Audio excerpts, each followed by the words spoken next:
Bharatmala express highway પર ગમખ્વાર અકસ્માત, બનાસકાંઠાના 3 લોકોના મોત, 3 ગંભીર રીતે થયા ઘાયલ।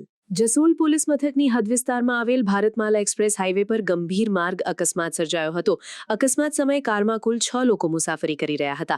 અકસ્માત એટલો ભયાનક હતો કે તેમાં 3 લોકોના ઘટના સ્થળે જ મોત નીપજ્યા હતા, જ્યારે અન્ય 3 લોકોને ગંભીર ઈજાઓ પહોંચી હતી। ઈજાગ્રસ્તોને તાત્કાલિક સારવાર માટે નાહટા હોસ્પિટલ ખાતે ખસેડવામાં આવ્યા હતા। પ્રાથમિક સારવાર બાદ તેમની ગંભીર હાલતને ધ્યાનમાં રાખી વધુ સારવાર અર્થે જોધપુર રેફર કરવામાં આવ્યા છે। અકસ્માતમાં ઘાયલ થયેલાઓમાં અશોકભાઈ પુત્ર રમેશભાઈ આંજણા, કમલેશભાઈ પુત્ર નવાભાઈ આંજણા અને આયુષભાઈ પુત્ર અજમલભાઈનો સમાવેશ થાય છે। ત્રણેય થાવર ગામ પોલીસ સ્ટેશન ધાનેરા, જિલ્લો બનાસકાંઠા, ગુજરાતના રહેવાસી છે। અકસ્માતમાં અજમલભાઈ પુત્ર ગણેશભાઈ, હિતેશભાઈ પુત્ર દેવકરણભાઈ અને યોગેશભાઈ પુત્ર ઈશ્વરભાઈના કરુણ મોત નીપજ્યા છે। મૃતકો પણ થાવર ગામ, ધાનેરા, બનાસકાંઠા જિલ્લાના રહેવાસી હોવાનું જાણવા મળ્યું છે। ઘટનાની જાણ થતાં જ સ્થાનિક પોલીસ અને એસએચઓ ટીમ તાત્કાલિક સ્થળ પર પહોંચી હતી અને બચાવ કામગીરી હાથ ધરી હતી। મૃતદેહોને પોસ્ટમોર્ટમ અર્થે નાહટા હોસ્પિટલ ખાતે ખસેડવામાં આવ્યા છે। हाल समग्र विस्तार में शोकनो माहौल छवायो छे। पुलिस अकस्मात अंगे वधु तपास शुरू करी छे।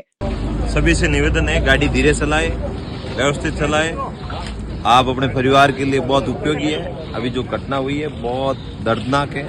इस तरह की घटनाएं हृदय को झकझोर देती है और घायलों को मैंने स्वयं से मेरी गाड़ी से और साथ में थे उनको रुकवा के हॉस्पिटल भिजवाया और 3 जनों की डेथ हो गई है, जो अत्यंत दुखद है। इस समय मैं बाकी कुछ ना कह के ये कहूँगा कि गाड़ी सावधानीपूर्वक चलाए, अपने परिवार का ध्यान रखें, परिवार को ध्यान में रखते हुए गाड़ी चलाए और इस तरह की घटनाएं वापस ना हो, इसके लिए हम सबको सचेत रहना चाहिए। हाँ, नशे से दूर रहे। नशा करके आप गाड़ी चलाते हो ये भी बहुत खतरनाक है। हालांकि इन्होंने कोई नशा नहीं कर रखा था, लेकिन बहुत ही ऐसी घटनाएं इस वजह से होती है। समाचारनी अवनवी अपडेट जोता रहो निखरता गुजरात न्यूज साथे। निखरता गुजरात न्यूज ने लाइक, शेर, सब्सक्राइब करो અને બેલ આઇકન દબાવીને સમાચારની ઝડપી માહિતી મેળવો।